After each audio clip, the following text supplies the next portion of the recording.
Yo, yo, yo, what is up, my fallopian tubers? Cesario from the Mario. Coming back at you with another video for your butt. And so I'm doing a video response to Jake, Legends Never Die.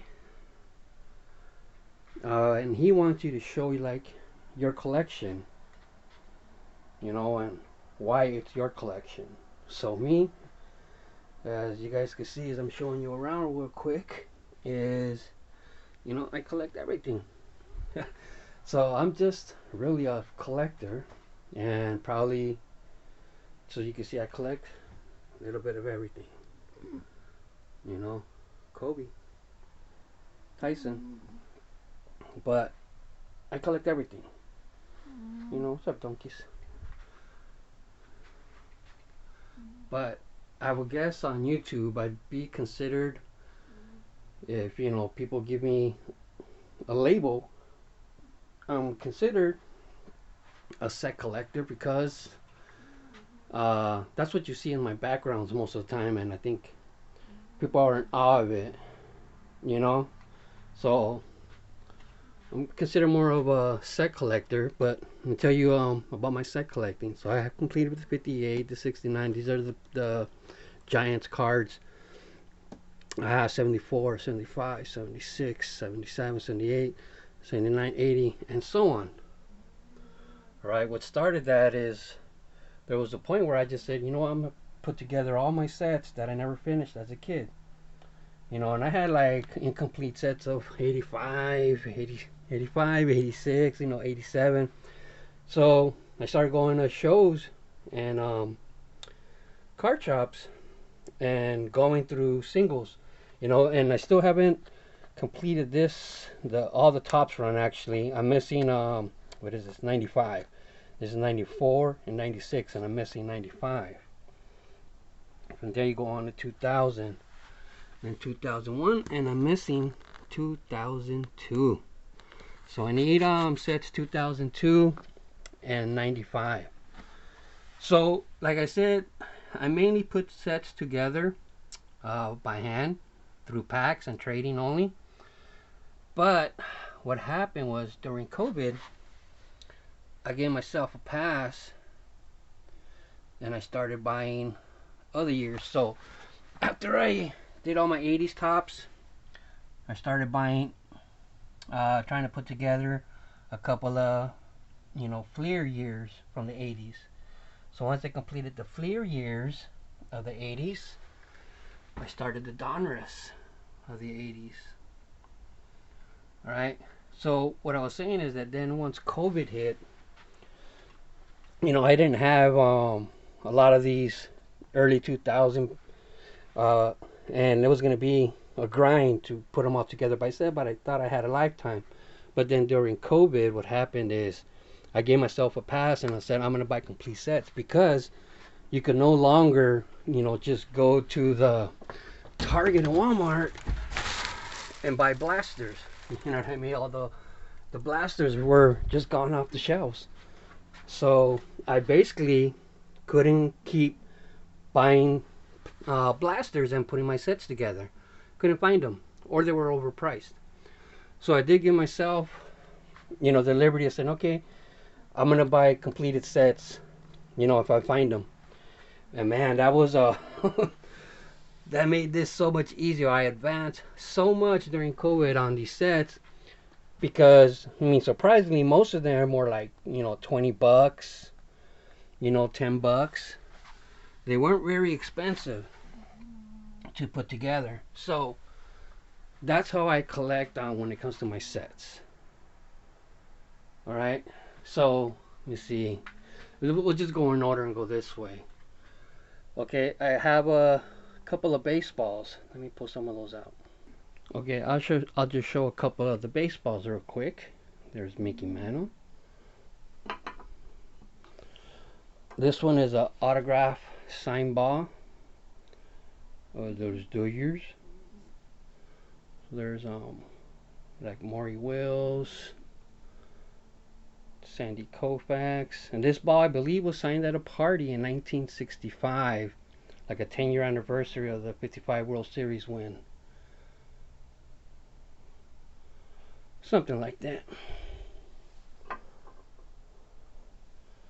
And then I have this one, signed by people, bunch of YouTubers at a YouTuber party at the National.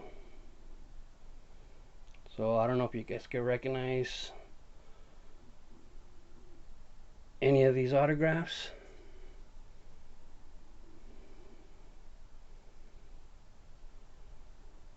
Or recognize your own.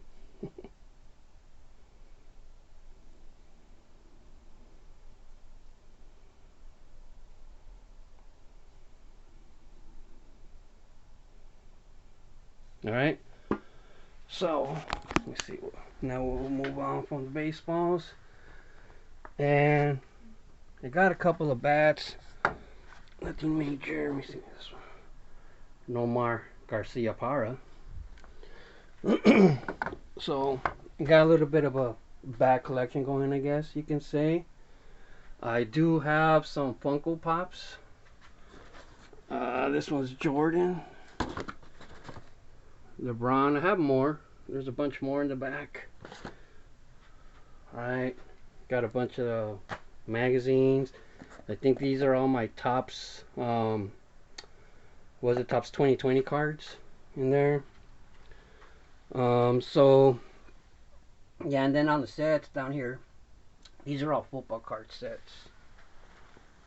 Funny story. I'll save that for later. But I also have bobbleheads. Alright. And this is the tip of the iceberg when it comes to bobbleheads right here of what I have. I have tons load. You know, let me just go over there real quick. So out here outside, I have, here's the classic board games.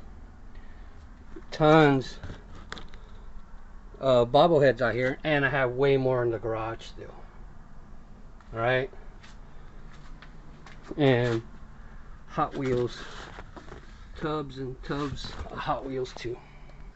So yeah, tons of bobbleheads and just anything baseball related. So that's like one of the things I kind of want to say is about, you know, my collection, why it's mine, how I collect, you know, just things like that. I believe that I'm just like a natural collector, so I collect, you know, a little bit of everything. You know, I'm still buying packs.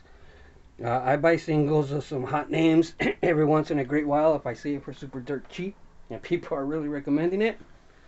Rare, but I do it.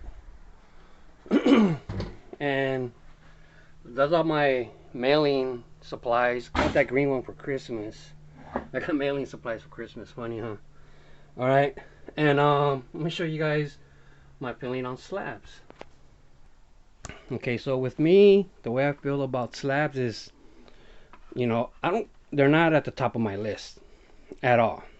You know, a lot of that has to do with early experiences with it, and also the way that they would run I don't know if it's still run that way, but like the PSA registry, it just irked me. I didn't think it was really sets, like made up sets and stuff, but anyways, you know, I took it on slabs. But so when I first started seeing slabs around, I always like the Beckett more. Why? Well, because the only thing that I was basing that on was how hard they were to break out. You know, because back then, if I needed a card for my 83 tops, which I'll tell that story right now, I guess. But it was in a slab, a PSA slab when it was graded like a 7, but it was like $2. You know, and that was the last card I needed for my 83 set. So I bought the slab, and I was going to break it out. So I tried to break it out, and then the PSA slab just separated. You know what I mean? So I couldn't do that with the Beckett's. So to me, that was the first way I rated slabs, was which one I thought was the toughest. So I preferred Beckett back then, you know, just for that reason. And when it comes to slabs and cracking them out, like I told you, I cracked out the Mike Smith 83 because I needed it for my set. So if I was completing the 53 top set and I needed this to go in the binder, I would crack it out. But I don't have one 53 top set going, so it stays on the slab. You know, I gotta admit that. I mean, at least common sense is that breaking it out if you don't need it out doesn't make too much sense. But I'll break it out if I need to put it in one of my sets. But also, when it comes to these cards, like sometimes I buy slabs because they're cheaper. They're cheaper than raw sometimes. Okay, like let's say this card. Uh, People are selling this card raw for $1,000, $1,200 when I see them, and they would say, "Oh, this will grade a 4, this will grade a 5," you know. But then I saw this card, and I'm looking at it, and to me, it looked better than those $1,200, $1,000 cards, and I ended up getting this slab for 800, you know, on layaway. So for 800 bucks, I was able to. I bought the cheapest manual that I could find for 800 bucks in the PSA 3 slab, and the raw ones that I saw were more expensive. So financially, that's why I got that one. And then there's other cards like this one that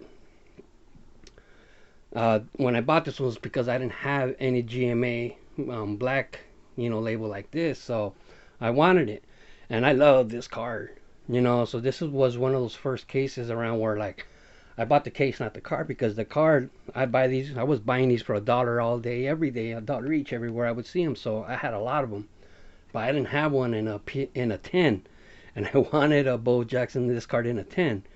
And the PSA one I think was going for like 100, you know, or something like that. And so I got this one for $1. Fine with me, man. Love it. I love it. So that's my feeling on slabs. So yeah, you know, I collect a little bit of everything. So to me, baseball comes first, uh, and that's why I love baseball cards, because I collect and I love baseball so much. They go together.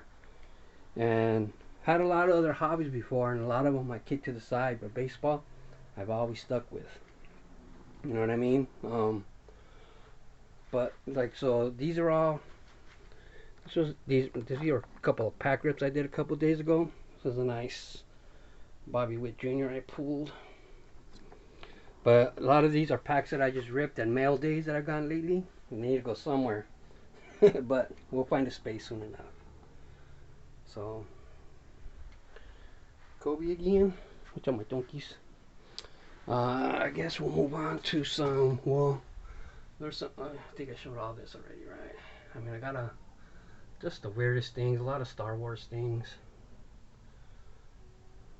You know, collect also those little sets, those little booklet sets. As you can see, also love Godzilla. These are all Kirby Puckets that I got from Dustin so long ago. All right, but one thing I like to do was partner up my bobbleheads with their cards. So check out that Fernando 1 of 1. Never really seen that before, the Special Olympics 1 of 1 card. So I'd match the bobbleheads with their cards.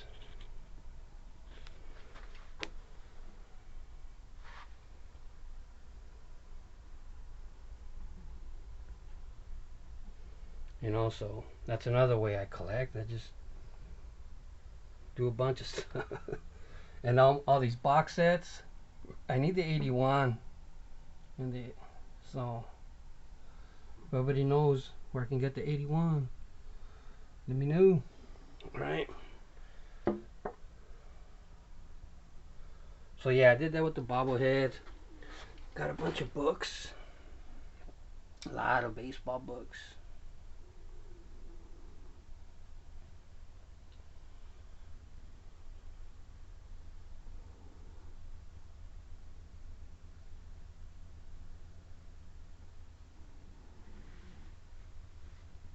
Movie stuff. Alright. Then, I mean, I also got magazines. So, yeah, like I'm trying to say, I guess, is I'm just a natural collector. I'm a hoarder. Like I said, I haven't thrown anything away. And then I should have said this with the sets. So these are all my doubles. You know, so these coincide with my sets. So as I'm putting the sets together, like I said, through packs most of the time. Normally, keeping all the doubles and triples and putting them in order in these boxes. And then I'm a member of other set collector groups, and people just give each other checklists all the time. So other set collectors will show me their checklist, and so someone gives me a checklist for their 1991 tops. I'll go to my 91 tops doubles, and boom, yeah, look, I got 12 of them or whatever. All right. And a lot of unopened stuff here.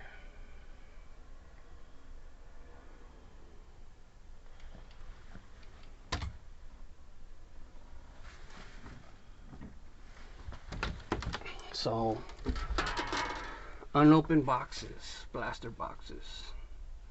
Let me pull a couple out and we'll talk about my feeling on blaster boxes. Okay, so let's talk about my feelings on blaster boxes. Well, most of these sets right here were all put together through blaster boxes. Okay, so what I would do is I would keep buying blaster boxes after blaster boxes after blaster boxes. So say 2015, all right, this was all done through pure blaster boxes, not even trading. I wasn't on YouTube and a bunch of pages. So where's 2015? So 2015 tops. 2015 tops. I got 2 boxes of doubles and triples of 2015 tops to put that one set together. All right, but it was worth it. I loved every minute of it. You know, same thing with 2016, 2017. These are all doubles and triples. 2017 Chrome. These are all doubles. Update, double. The Chrome set, I completed that. You know, so back in the day, at 20 bucks a piece, and a lot of times you see them on clearance, $14.99, $9.99, and it still was kind of ludicrous to put a set together through blasters, but that was my thing. Now it's no longer my thing. Why? Because these things are 35 bucks. All right. So while I'll buy a blaster box, now it's just I'm actually buying the blaster box. Before, it's like slabs. You know, it's like I'm buying a slab now, because I would buy them to open them and put together sets, but now it doesn't make sense financially. Like, you know what I wish? I wish that they made a product with no hits. Like, if you can make me a Topps Chrome with no hits, base tops, no hits, you know what I mean? For 20 bucks, I would buy that. But I'm not a gambling dude, so it just, the prices are stupid just for the chance to get a Wander Franco rookie. I don't believe in that chance. When I open up a pack, I'm not sold on the fact that I'm going to get a hit. I don't expect a hit. They're baseball cards. So I should buy them just to try to put them in sets. So now it's just too expensive. You know what I mean? Carlos Correa, what's going to happen to him? It's just too expensive. Doesn't make sense to me, because I buy blasters to put sets together. And now with the way after 2020 and all the madness of the boom, they're just too expensive for me now. You know what I mean? So I don't put sets together. I'd rather just buy the whole thing for 50 bucks than try, you know, put the set together through blasters. You know, but now I do buy the blasters for the blaster, and I don't open them. I just keep them. All right? So that's my feeling on blaster boxes. Retail, hobby boxes, everything. So now we're going to talk about singles. Now before, I would just buy boxes and I never mixed them up. Alright, whenever I got a card, I put them in a box until that box filled up, get another box, fill that up. So, I tend to have a lot of, once, people were suggesting, I fell for it, to separate your cards, put them in PCs, So that's the hard thing when people tell me to make PC videos. Like, I don't really PC anything. That's my whole point, is I collect everything. I collect everything. I don't have a niche.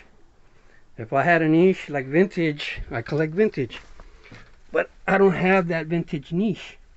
So I can't belong to the two cool guys, you know, good boy club at the, I can't remember their name right now. Jake's always talking about them too.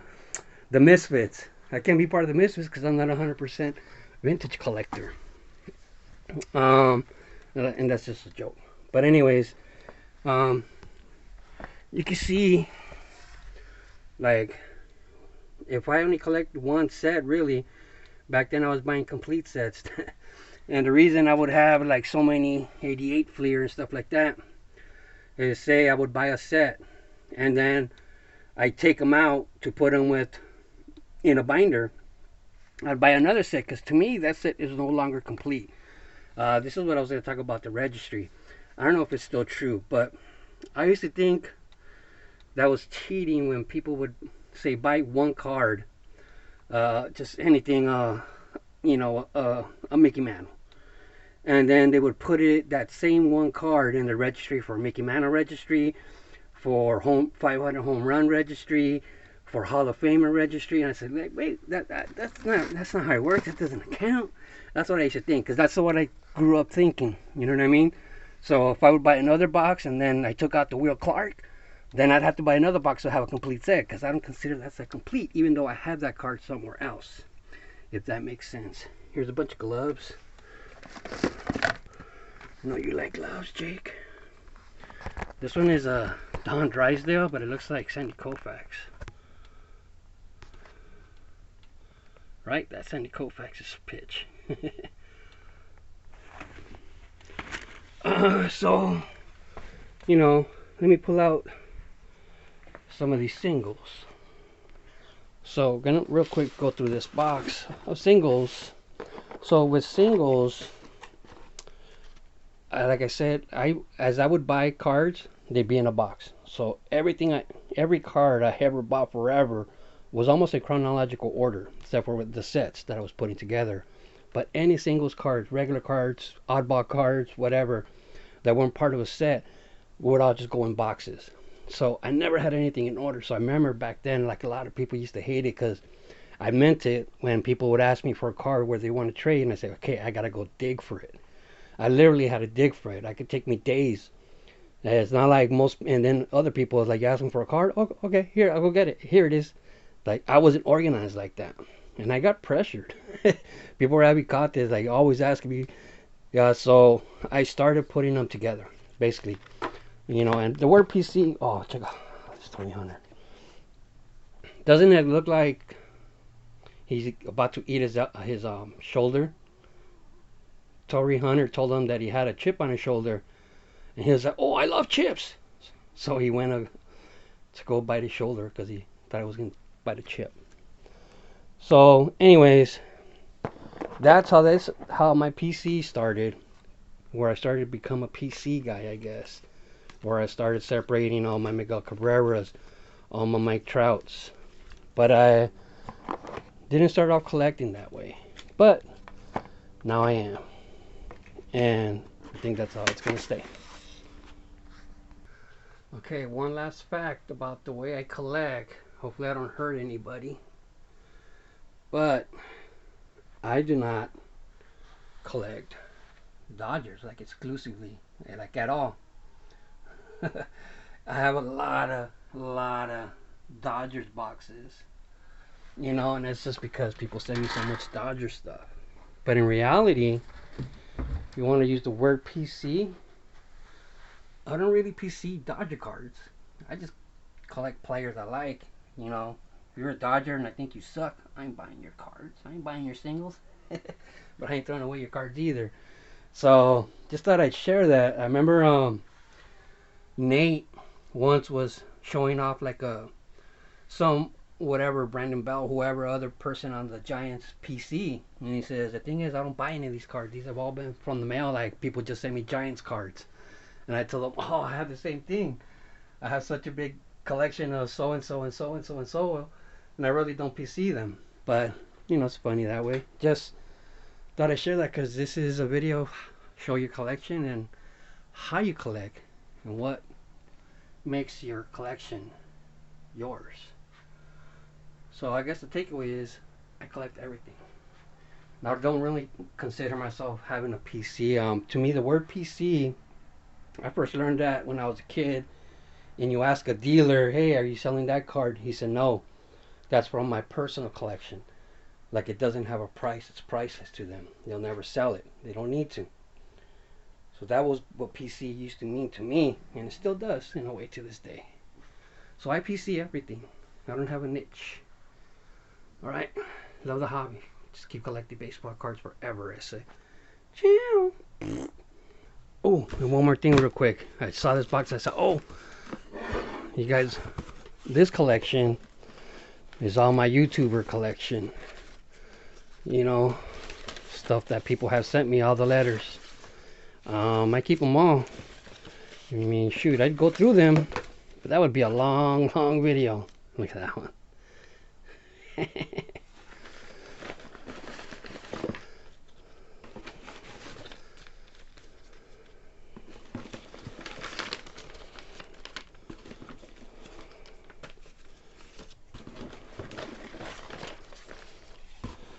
I don't know. You guys let me know if you guys would ever like for me to go through this stuff.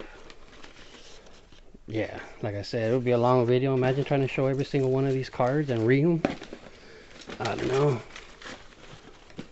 There's so many. A lot of the old Christmas cards.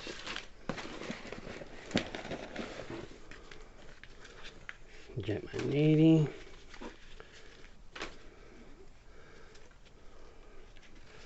Broadcast.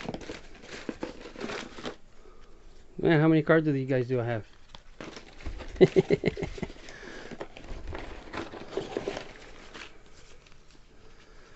Spider-Man.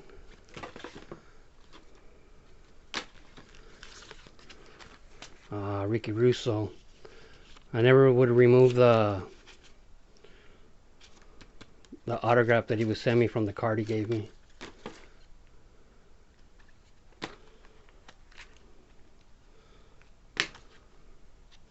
Todd Burlingame, old school guy from CFFL.